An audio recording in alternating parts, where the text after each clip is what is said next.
නමෝ තස්ස භගවතු අරහතු සම්මා සම්බුද්දස්ස නමෝ තස්ස භගවතු අරහතු සම්මා සම්බුද්දස්ස නමෝ තස්ස භගවතු අරහතු සම්මා සම්බුද්දස්ස සද්ධා සම්පන්න පින්වතුනි, තුන් ලෝකාග්‍ර වූ භාග්‍යවත් වූ අමාමෑණී දසබලධාරී සර්වඥ රාජෝත්තමයන් වහන්සේ විසින් සුදු බුදු රැස් විහිදෙන දළදා ස්පර්ශයෙන් අෂ්ටාංග සමූපේත මధుරසරයෙන් දේශනා කරන්න යෙදුනා වූ ධර්ම කරුණු කීපයක් පහදා දෙන්න තමයි මේ මොහොතේ සූදානම් වන්නේ. මුලින්ම මට මතක් කරලා දෙන්න ඕන කාරණාවක් තියෙනවා. අර මම කලින් ධර්ම දේශනාවේ සඳහන් කරානේ මගේ එකම බලාපොරොත්තුව අදිෂ්ඨානය මෛත්‍රී බෝසතාණන් වහන්සේ කාලේ වෙනකම්ම මේ බුද්ධ ශාසනය ආරක්ෂා කරගෙන ඉන්න කියලා. එතකොට මෑණිවරු මට පින් අනුමෝදන් කරලා එවලා තිබ්බා. ඒ බුද්ධ ශාසනේ මෛත්‍රී බෝසතාණන් වහන්සේ බුදු පියාණන් වහන්සේ ගාව බුදු වෙලා ශ්‍රාවකෙක් වශයෙන්ම උන්වහන්සේගේ බුද්ධ ශාසනයේ බොහෝ දෙනෙකුට ධර්ම දේශනා කරන්න ලැබේවා කියලා. ඉතින් ඒක බොහෝම හොඳ පිවිතුරු සිතුවිල්ලක්. ඒ නමුත් මෙතන ධර්ම කාරණාවක් මතු කරන්න ඕන. පින්වතුනි, ගෞතම බුද්ධ ශාසනයේ යම් කෙනෙක් මගඵල ලැබුවා නම් නැවත වෙන බුදු කෙනෙක් ගාව ගිහිල්ලා ඒ ශ්‍රාවකයා වෙන බුදු කෙනෙක් ගාව ගිහිල්ලා බණහලා නැවත මාර්ගඵල ලැබලා රහත් වෙන්නේ නැහැ. ගෞතම බුද්ධ ශාසනයේ හිටපු කෙනෙක් ගෞතම බුදු පියාණන් වහන්සේව පිහිට කරගෙන උන්වහන්සේගෙන් ධර්මය අවබෝධ කරගත්තා නම් ඒ බුද්ධ ශාසනයේ කාලේ ඒ උන්වහන්සේගේ බුද්ධ ශාසනයේ පවතින කාලයේ වෙනකන් විතරයි ඒ ශ්‍රාවකයෝ ජීවත් වෙන්නේ. කොටින්ම කියනවා නම් මෛත්‍රී බුදු බෝසතාණන් වහන්සේ ඉපදිලා මෛත්‍රී නමින් බුදු බවට පත්වෙන අවස්ථාවේ එනකොට සෝවාන් එක පුජ්‍යලේ ගෞතම බුද්ධ ශාසනයේ සෝවාන් වෙච්ච පුජ්‍යලව කිසිම කෙනෙක් ඉතිරි වෙන්නේ නැහැ. බ්‍රහ්ම ලෝකෙවත් ඉතිරි වෙන්නේ නැහැ. ඒකනේ ධර්මයේ සම්පූර්ණම අතුරුදහන් වෙනවා කියන්නේ. ඒ අන්තිම සෝවාන් පුජ්‍යලයට මෙලවින් ගියාට පස්සේ බ්‍රහ්ම ලෝකවල ගිහිලා ඒගොල්ලෝ උප්පත්ති ලැබනවනේ බ්‍රහ්ම රාජ්‍යය වශයෙන්. එහෙන් බ්‍රහ්ම රාජ්‍යය වශයෙන් ඉන්න කට්ටියවත් නැවත බුදු වෙන කාලෙදී ඉතුරු වෙන්නේ නැහැ මේ මනුස්සලු. බ්‍රහ්ම ලෝකෙල සමහර කලට අරූපාවචර බ්‍රහ්ම ලෝකවල ඉන්න පුළුවන්. අනිත් තැන්වල කිසිම රහතන් වහන්සේ කෙනෙක්වත් ඉතිරි වෙන්නේ නැහැ ගෞතම බුදු මේ මෛත්‍රී බෝසතාණන් වහන්සේ බුදු වෙන කාලෙ වෙනකොට. අන්නේ ධර්ම කාරණාව මතක් කරන්න කියලා ඉතින් මට අදහසක් වුණා. ඒ වගේම තව මෑණි කෙනෙක් ප්‍රශ්නයක් අහලා තිබුණා. ඒ තමයි මේ ලෝකේ සියල්ලම ධර්මතා 81ක් නම් අනිත්‍යයි දුක්ඛයි අනාත්ම නම් මේවත් එක්ක තව මමයි කියලා ගන්න කෙනෙක් නැත්තම් මේවත් එක්ක තව එල්ලිලා ගිහින් වැඩක් තියනවද කියලා මෑණි කෙනෙක් ප්‍රශ්නයක් අහලා තිබ්බා. ඒ වගේම තව මෑණි කෙනෙක් ප්‍රශ්නයක් අහලා තිබුණා. මේ පංචස්කන්ධය තුල මම කියලා කෙනෙක් ගන්නෙ නැත්තම් ගන්න බැයි නම් එහෙම පුජ්‍යලයා තවත් බණහලා තවත් මාර්ගඵල රහත් වෙන්නේ කවුද? දැන් මෙතන මම කියලා කෙනෙක් නැත්තම් ඉස්සරහට රහත් වෙන්නේ කවුද කියන මේ කාරණාව. ඒ ප්‍රශ්නයක් අහලා තිබ්බා. මේ ප්‍රශ්න දෙකටම එකම පිළිතුරක් තමයි දෙන්න ඕන. මුලින්ම මම මතක් කරන්න ඕන කාරණාවක් තියෙනවා. ඒ තමයි පින්වතුනි මේ ප්‍රශ්න වලට මම උත්තර දීලා තියෙන ධර්ම දේශනාවලදී. ගොඩක් මේ ගැන කතා කරලා තියෙනවා. අවසාන දේශනාවලදීත් ගොඩක් කතා කරලා තියෙනවා. ඉතින් ඒක නිසා මේ මෑණිවරුන්ට අපි කියන්නේ ඒ ධර්ම දේශනා ටික ඔක්කොම ටික අහන්න. ඒ YouTube එකේ සම්පූර්ණම දේශනා ඔක්කොම තියෙනවනේ. ඒ ටික මුල ඉඳලම ඇහුවනම් මේ වගේ ධර්ම ප්‍රශ්න මතුවෙන්නේ. නමුත් මේ වෙලාවේ මම ඒකට පිළිතුරු සපයන්නම්. පින්වතුනි, සාමාන්‍යයෙන් පෘථග්ජන ස්වභාවයේ පුජ්‍යලයේ දස සංයෝජන තියෙනවා. සක්කාය දිට්ඨි විචිකිච්ඡා සීලබ්බත පරාමාස කාමරාග මේ විදිහට දස සංයෝජන තියෙනවා. ඒ දස සංයෝජන වලින් පළවෙනි එක තමයි සක්කාය දෘෂ්ටිය. ඒ කියන්නේ මිත්‍යා දෘෂ්ටිය. එතකොට පින්වතුනි මේ එක ආත්මයක් එහෙම නැත්නම් අන්ත දෙකක් පරිහරණය කරන පුජ්‍යලයක්. මිත්‍යා දෘෂ්ටිකයෙක් කියන්නේ ඒකයි. අන්ත දෙකක් පරිහරණය කරන පුජ්‍යලයක්. එක්ක ඇත කියන අන්තේ නැත්නම් නැත කියන අන්තේ. ආත්මයක් ඇත. එහෙම නැත්නම් ආත්මයක් නැත කියන අන්ත දෙක පරිහරණය කරනවා අපි කොටින්ම කිව්වොත්. එතකොට සෝවාන් නොවිච්ච බෞද්ධයෙක් වුණත් එයා මිත්‍යා දෘෂ්ටිකයෙක්. හැබැයි ආ දෘෂ්ටිය ඍජු කරගන්න මාර්ගයට පැමිණිච්ච කෙනෙක්. බෞද්ධයෙක් කියලා කියන්නේ ඒකයි. එහෙනම් හොඳින් මතක තියාගන්න, හොඳට පැහැදිලිව මේක අහගන්න. සෝවාන් නොවිච්ච බෞද්ධයෙක් නමුත් ඒගොල්ලෝ මිත්‍යා දෘෂ්ටිකයි. දෘෂ්ටිය ඍජු කරගන්න මාර්ගයට ඇවිල්ලා තියෙන ඒගොල්ලෝ. අන්න ඒක තමයි ඒගොල්ලන්ගේ විශේෂත්වය. එතකොට පින්වතුනි මේ ඒකනේ ධර්ම දේශනාවකින්නේ සෝවාන් තත්ත්වයටපත් වෙන්නේ කල්යාණ මිත්‍ර සම්පත්තිය, සද්ධර්ම ශ්‍රවණය, යෝනිසෝ මනසිකාරය, ධම්මානුධම්ම ප්‍රතිපදාව කියන මේ කාරණාවෙන්ම පමණයි ඒ මිත්‍යා දෘෂ්ටික වෙන බෞද්ධයා සෝවාන් භාවයට පත් වෙන්නේ. එහෙම නැත්නම් දෘෂ්ටිය ඍජු වෙන්නේ. එතනදී මොකක්ද වෙන්නේ? ඇත කියන අන්තේ හෝ නැත කියන අන්තේ ඉන්න මේ පුජ්‍යලයා දැනගන්නවා අපි ගමු බෞද්ධයෝ ඔක්කොම ඇත කියන අන්තේනේ ඉන්නේ. මොකද්ද මේ ඇත කියන අන්තය කියලා කියන්නේ? ආත්මයක් ඇත. ආත්මයක් ඇත. මේ ආත්මය කියන්නේ මම කියන කෙනෙක් ඇත කියන අන්තයක් අපි ගන්නවා. මම මැරිලා ගිහිල්ලා වෙන තැන්වල උපදිනවා. මම මැරිලා ගිහිල්ලා කර්මානුරූපව වෙන තැනක උපදිනවා. මෙන්න මේ අන්තයේනේ බෞද්ධයෝ ඉන්නේ. එතකොට පින්වතුනි ධර්ම ශ්‍රවණය කරලා හොඳට තේරුම් ගන්නවා මෙතන මම කියලා ගන්න පුළුවන් දෙයක් නැහැ. මෙතන තියෙන්නේ පටිච්ච සමුප්පන්නව හේතු ඇතිකල්හි ඵලයක් ඇත. මම කියලා ගත් කල්හි මම කියන කෙනෙක් ඇත. මම කියලා කෙනෙක් ගත්තේ නැත්නම් මම කියලා කෙනෙක් සකස් නොවේ කියන කාරණාව අවබෝධ කරගන්න. බණ අහලා සෝතාවධානේ පඤ්ඤා සුතමේ ඥාන. අන්න පළවෙනි ඥානෙ ලැබෙනවා දෘෂ්ටිය ඍජු වෙන්නේ මේ මොහොතේදී.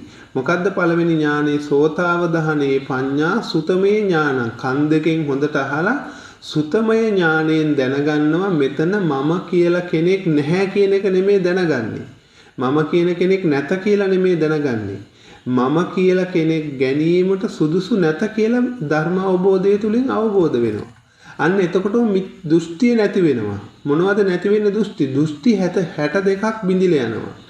එකම පුජ්‍යලයකට මේ දෘෂ්ටි 62ම නැහැ. අන්න ඒක තේරුම් ගන්න. එකම පුජ්‍යලයකට මේ දෘෂ්ටි 62ම නැහැ. දැන් බෞද්ධ වෙන අපිට මොකද්ද තියෙන්නේ? අපිට තියෙන්නේ නැත කියන අන්තයක් නෙවෙයිනේ. අපිට තියෙන්නේ ඇත කියන අන්තයක්. ආත්මයක් ඇත. දැන් අපි හිතාගෙන හිටියේ කොහොමද? මෙතන හිත කියලා තියක් තියෙනවා. දැන් අපි අර මරණ ගෙවල් වල දාන්නේ රූපය දිරයි නාමය නොදිරයි කියලා. දැන් ඒකේ වෙන අර්ථයක් තියෙන්නේ ගාථාව එක පදයක් විතරක් නෙවෙයි දාන්නේ. ඒ කියන්නේ මේ නාමය දිරන්නේ නෑ. මේ මම කියන කෙනෙක් ඉන්නවා. එතකොට කර්මානුරූපව අපුව වෙන තැනක උපදිනවා. වෙන තැනක උපදිනවා කියලානේ බෞද්ධ වෙන අපි අහන් ඉන්නේ. අන්න ධර්ම අවබෝධය තුලින් මොකද්ද නැති වෙන්නේ? අන්න තේරුම් ගන්නවා මම කියන සත්වයක් සකස් වෙන්නේ කොහොමද? මැරිලා උපදින්නේ කොහොමද? මේ මම කියලා උපාදානය කරගත් කල්හි ಜಾතිය ඇත. උපාදානයේ ඇති කල්හි ඇත. උපාදානයේ නැත කල්හි නැත. අන්න බලන්න අන්ත දෙකෙන්ම නිදහස් වෙන මොහොතක් ඒක. උපාදානය කියන එක හොඳට දන්න. පංච උපාදානය. මම කියන පුජ්‍යලයක් සකස් වෙන්නේ කොහොමද කියලා ඉගෙන ගන්නවා. මෙන්න මේ කාරණා හොඳට තේරුම් ගන්න මේ මෑණිව අහලා තිබ්බේ හොඳ ප්‍රශ්නයක්. එතකොට පින්වතුනි මෙතනදී සෝවාන් වෙනවා කියන්නේ මොකද්ද? දෘෂ්ටිය ඍජු වෙනවා. දෘෂ්ටිය ඍජු භාවයටපත් වෙනවා. එහෙම නැත්නම් ධර්ම අවබෝධය ලැබෙනවා. දහම් ඇසක් ලැබෙනවා. කලින් දැක්කේ අන්ධ වූ ඇසකින්නේ හරියට පෙනුන්නේ. අන්න ධර්මය තුලින් දකිනවා මේ පංචස්කන්ධය කියන්නේ මොකද්ද කියලා අවබෝධ කරගන්නවා. මම කියලා කෙනෙක් ගත නොහැකි කියලා අවබෝධ කරගන්නවා. දැන් අවබෝධ කරගත්තු කෙනා දැන් ඉවරයි. එයාට මම කියන කෙනෙක් හවුවෙන්නේ නැද්ද? හවුවෙනවා. හසු වෙනවා. අපි දැනගන්න මේ හසු වෙන එක වැරදි. අපිට මේ හසු වුණාට අන්න එහෙම දැනගත්තු කෙනාට කියන සෝවාන් පුජ්‍යලයා කියලා. සුතමේ ඥානෙ ලැබිච්ච කෙනෙක්. දැන් සුතමේ ඥානෙ ලැබිච්ච කෙනෙක් මොකද කරන්න ඕන? එයාගේ දුක ඉවරද? නෑ, දුක ඉවර නෑ එයාගේ. එයා සුතමේ ඥානෙන් දැනගත්තා මම කියලා කෙනෙක් ගත නොහැකි. එයා සම්පූර්ණම මම කියන පුජ්‍යලයාව ශුන්‍ය වෙනකම්ම මේක ප්‍රත්‍යක්ෂ ලෙස අවබෝධ වෙනකම්ම යන්න ඕන. කවදද ප්‍රත්‍යක්ෂ ලෙසම අවබෝධ වෙන්නේ? ටික මම කියන එක අඩු වෙනකොට තණ්හාව අඩු වෙනවා. තණ්හාව සම්පූර්ණම ෂය වුණාට පස්සේ රහත් වෙනවා. අන්න එතකොට මම කියන කෙනෙක් එයාට ගන්න විදිහක් නැහැ. අන්න එයා ඒක එයාගේ සිත තුලින්ම සකස් වීම තුලින්ම එයා මම කියලා කෙනෙක් එයා හසු කරගත්තේ නැහැ. හැබැයි අපිට මම කියන පුජ්‍යලයක් හසු වෙනවා. ඒ හසු වෙන නිසා තණ්හාව ඇති වෙනවා. තණ්හාව ඇති වෙන නිසා උපාදානය ඇති වෙනවා. උපාදානය ඇති වෙන නිසා අපිට භවය ඇති වෙනවා. භවය නිසා ජාතිය හට ගන්නවා. ඒ කියන්නේ අපි කර්ම සකස් කරනවා කියන එකයි මේ කියන්නේ. එතකොට අපි දන්නවා කර්මයක් සකස් වෙන්නේ කොහොමද? මේකේ මූලික තැන කෙරෝල කොහෙද? කෙරෝල මම කියන හැඟීම. හැබැයි අපි මේක නිකන් මේ සුතමේ ඥාණයෙන් අවබෝධ කරගත්තට සියල්ල ඉවර නැහැ. එතකොට නැත කියන අන්තයක් නෙන්නේ. දැන් ඔය අම්මලා දැන් බලන්න ඇත කියන අන්තයේ ඉඳලා නැත කියන අන්තේ මම කියලා කෙනෙක් නැහැ. හරි, අන්න අන්තයකට වැටුණා. අන්න තවත් මිත්‍යා දෘෂ්ටියකට වැටුණා. මම ඔක ධර්මදේශනාවලින් ඉතාම පැහැදිලිව කිව්වා. ඒකත් දෘෂ්ටියක්. ඒකෙන් පරිසං වෙන්න ඕන. ඇත කියන අන්තේ අතහැරලා නැත කියන අන්තේ අල්ල ගන්නවා කියලා මම ධර්මදේශනාවලදී පැහැදිලිව කියලා දීලා තියෙනවා. මේ අම්මලේ ධර්මදේශන අහලා නැහනේ. භාගයක් අහලා නිකන් ඉන්නවා. අපි විනෝද වීම පිණිස නෙවෙයිනේ ධර්ම දේශනා කරේ. අන්න ඒක නිසායි දේශනා හොඳට අහන්න. දේශන අහන්න දෙයක් නෑ. දැන් ඉතින් මං කිව්වහම මේක තේරෙනවා ඇති. අන්න මෙහෙම අවබෝධ කරගත්තු කෙනා දැන් මේ අම්මලා නැත කියන අන්තේ ඉන්නේ. මම කියලා කෙනෙක් නෑ. එහෙනම් ඉතින් රහත් වෙන්න කෙනෙකුත් නෑ. එහෙනම් එහෙම කියලා නිකන් ඉන්නවා. නිකන් ඉන්නවා කියලා නිකන් දෙනවද? නෑ. තණ්හාව නිසා ආපහු කර්ම කරනවා. මම කියලා කෙනෙක් නැති වුණාට ධර්මයෙන් අපි අවබෝධ කරගත්තට ඒක ඇත්ත වුණාට හැබැයි මම කියලා කෙනෙක් අපිට මෙතන හසු වෙනවනේ. මම කියලා ඉන්නවනේ කෙනෙක් කියලා අපිට තේරෙනවනේ. ඒ කියන්නේ මම කියන පුජ්‍යලයාව කැඩිලා නැහැ. අපි දන්නවා ඒක කඩන්න ඕනේ කියලා. අපි දන්නවා ඒක නැති කරලා ගන්න ඕනේ කියලා. අන්න ඒකයි අවබෝධ කරගන්නේ. සෝවාන් පුජ්‍යලයා අවබෝධ කරගන්නේ ඒකයි. ඒක නැති කරගන්න කල යුතු එකම දේ ඒකායනෝ මග්ගෝ. එකම ක්‍රමයයි තියෙන්නේ. වෙන කිසිම ක්‍රමයක් නැහැ. මේක අවබෝධ කරගන්න. අපි අර ඉගෙනගත්තු ධර්මතා 81 මේක මම කියලා කෙනෙක් නෙවෙයි මෙතන තියෙන ධර්මතා කියලා මෙන්න මේවා බලන්න ඕනේ. රූපේ රූපස්කන්ධයක් වශයෙන් දැනගන්න ඕනේ. වේදනාව වේදනාස්කන්ධයක් වශයෙන් දැනගන්න ඕන. වේදනාව තුල මම නෑ කියලා දැනගන්න ඕනේ. ප්‍රත්‍යක්ෂව තමන්ම සිත තුලින්ම විඥාණය තුලින්ම දකින්න ඕනේ. විඥාණයෙන්ම මේක අවබෝධ වෙන්න ඕනේ. විඥාණයට ප්‍රත්‍යක්ෂ වෙන්න ඕනේ. සංඥා ස්කන්ධයක් මිසක් එතන මම කියලා කෙනෙක් නෑ කියලා දකින්න ඕන. ඉතින් ඒක දකින්න කල යුත්තේ මොකක්ද? කල යුත්තේ එකම ක්‍රමයයි. ක්‍රම දෙකක් තුනක් නැහැ. ඒකට තියෙන්නේ සතර සටිපට්ඨානය වැඩිම පමණයි. වෙන කිසිම ක්‍රමයක් නැහැ. ඉතිරි මාර්ගඵලවලට ගිහිලා රහත් වෙන්න වෙන කිසිම ක්‍රමයක් නැහැ. අන්න ඒක නිසා පින්වතුනි මං හිතනවා ඒ කාරණාව දැන් ඕගොල්ලන්ට ඉතා හොඳින් පැහැදිලි වෙන්නේ නැති කියලා. තවත් පැහැදිලි නැත්තම් මේ පිළිබඳව නැවත මගෙන් ප්‍රශ්න කරන්න මම අහන්නම්. තවත් ඉතින් මට කියලා දෙන්න වෙන ක්‍රමයක් නැහැ. දැන් තේරෙනවනේ. අපි ධර්ම දේශනා තුලින් මම කියලා කෙනෙක් නැහැ කියලා විතරයි අවබෝධ කරගන්නේ. මම කියලා කෙනෙක් ගත නොහැකි. මම කියලා කෙනෙක් ගත් කල්හි ආත්මයක් ඇත. මම කියන පුජ්‍යලයක් ඇත. මම කියන පුජ්‍යලයක් නොගත් කල්හි මම කියන පුජ්‍යලයක් නැත කියන එක තමයි අපි ඉගෙන ගන්නෙ.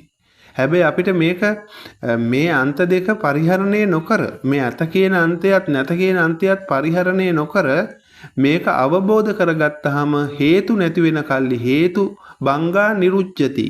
අපි හේතු නැති කරගත්තාම ඵලයක් නැති වෙනවා. හේතුඵල දහම. අපි දන්නවා මම කියලා කෙනෙක් ගත් කල්හි ආත්මයක් තියෙනවා.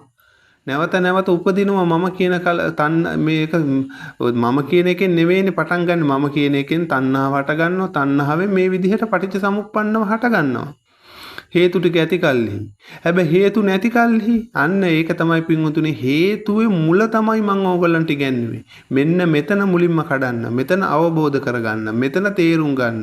මෙතන ප්‍රත්‍යක්ෂ කරගන්න. අන්න එතකොට අපි හේතු නැති කරගත් කල්හි ඵලයක් නැති වෙනවා. එතකොට මම කියලා කෙනෙක් නැති වෙලා යනවා.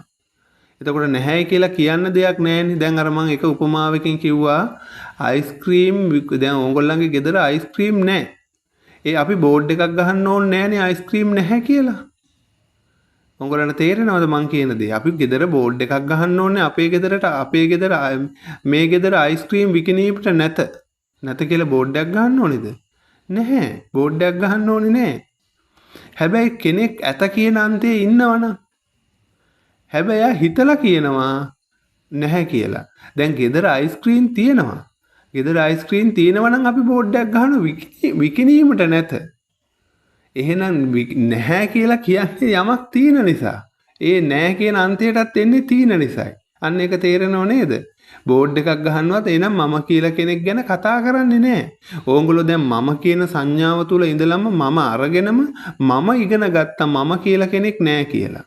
දැන් එතන මම කියලා කෙනෙක් නැහැ කියලා කියන්නේම කවුද? මම කියලා කෙනෙක්. හැබැයි රහතන් වහන්සේ මේක ප්‍රත්‍යක්ෂ කරගත්තු කෙනා එහෙම කිසිම දෙයක් කියන්නේ නැහැ. ඔහු ක්‍රියාවන් විතරයි කරන්නේ. ඒ යාගේ ජීවිතයේ පවතිනකන් තණ්හා වගේම බලගතු ශක්තියක් තමයි ඡන්දය කියන්නේ. එයාගේ ජීවත් වෙන ඡන්දය තියෙනවා. ඒකට තණ්හාව කියන්න බෑ. ඡන්දය තියෙනකන් එයාගේ ආයුෂ තියෙනකන් එයා ජීවත් වෙනවා. මම කියලා කෙනෙක් නැහැ කියලා කියන්නෙත් නැහැ ඔහු. නැත කියලා කවදාවත් රහතන් වහන්සේ කියන්නේ නැහැ. නැත කියලා කියන්නේ තව කුජලෙක්නේ. හැබැයි ඇත කියලා කියන්නෙත් නැහැ. ඔහු නිශ්ශබ්දව එතනදී ඉන්නවා. ඔහුගේ තුල සකස් වෙන්නේ නැහැ. නැවත කර්ම සකස් වෙන්නේ නැහැ. කර්ම සකස් වෙන්නේ නැති නිසා භවයක් හටගන්නේ නැහැ. අන්නේ මං හිතනවා ඕගොල්ලන්ට මේක හොඳට අවබෝධ වෙන්නේ නැති කියලා. අන්න ඒක නිසා පින්වතුනි මම ඕගොල්ලන්ට පැහැදිලිව දේශනා කරනවා මගේ ජීවිතයෙන් පින්වතුනි මේ ලංකාවේ කවුද කියන්නකෝ ධර්මදේශකයන් වහන්සේ කෙනෙක් ස්ථීරවම පොරොන්දුවක් දුන්නේ. මම පොරොන්දු වුණා මගේ ධර්මදේශනාව මාලාව